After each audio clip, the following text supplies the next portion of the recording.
அந்த அளப்பரிய ஞானம் மற்றும் ஆனந்தம் கலந்த மகத்தான அனுபவத்தில் அகங்காரம் விழுங்கப்பட்டு பரம்பொருள் மட்டுமே பிரகாசித்திருந்த நிலையில் மாயை மறைந்து விட்டதாக, இல்லாமல் போய்விட்டதாக தோன்றியது.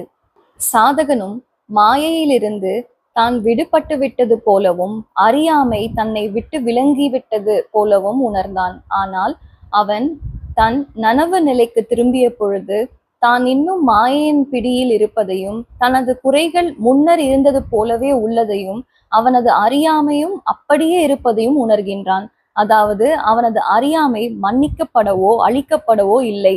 அறியாமை பொருந்திலேயே. மாயையும் அறியாமையும் ஒன்றே.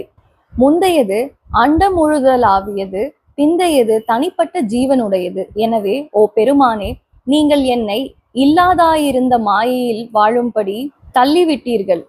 நீங்கள் இந்த தீயனுடைய அறியாமையை மன்னித்தாயில்லை, அழித்தாயில்லை. அந்தோ பரிதாபம் என்று அச்சாதகன் இறைவனிடம் பிரார்த்திக்கின்றான். சாதகன் தன்னுடைய தியானத்தின் உச்ச நிலையில் சற்றே குறைய அண்ட உணர்வு அனுபவித்த பின்னர் தன் பழைய நிலைக்கு வருகின்றான். ஏனெனில் ஜீவத்துவத்திற்கு காரணமான கர்மங்களின் களஞ்சியமான மூல அவித்யை என அழைக்கப்படும் அறியாமை அழிக்கப்படவில்லை, இன்னும் அவனிடம் இருக்கின்றது. பொல்லேன் அறியாமை பொருந்திலை. சாதகன் தன்னை தானே பொல்லேன், அதாவது தீயவன் என்று குறிப்பிடுகின்றான்.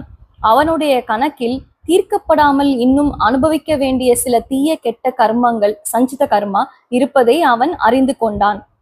Maya and avidya are the same. The former is universal while the latter is individual. So he pleads to the Lord, "O Lord, you have once again involved me in this Maya which appear to be non-existent. You have not forgiven or pardoned or destroyed the ignorance of this evil-natured person.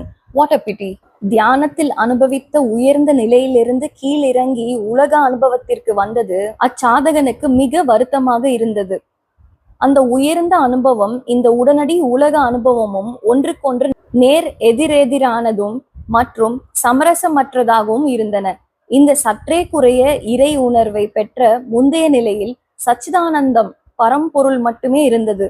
மேலும் உலகம், மாயை என்ற ஒன்று உண்மையில் இல்லை என்று அந்த அனுபவம் அவனை நம்ப வைத்தது. ஆனால் தியானத்திலிருந்து வெளிவந்த பின்னர் அவன் இவ்வுலகம் மாயையில் தான் வாழ வேண்டியிருந்தது. அதை சமாளிக்கவும் வேண்டியிருந்தது. அச்சாதகனின் தற்போதைய இக்கட்டான நிலையை இல்லே எனும் மாயையில் இட்டனை என்று இச்செய்யுள் எவ்வளவு துல்லியமாகவும் உருக்கமாகவும் மற்றும் மிக அழகாகவும் சித்தரிக்கின்றது. இல்லே எனும் மாயை, மாயா என்பது ஒரு சமஸ்கிருத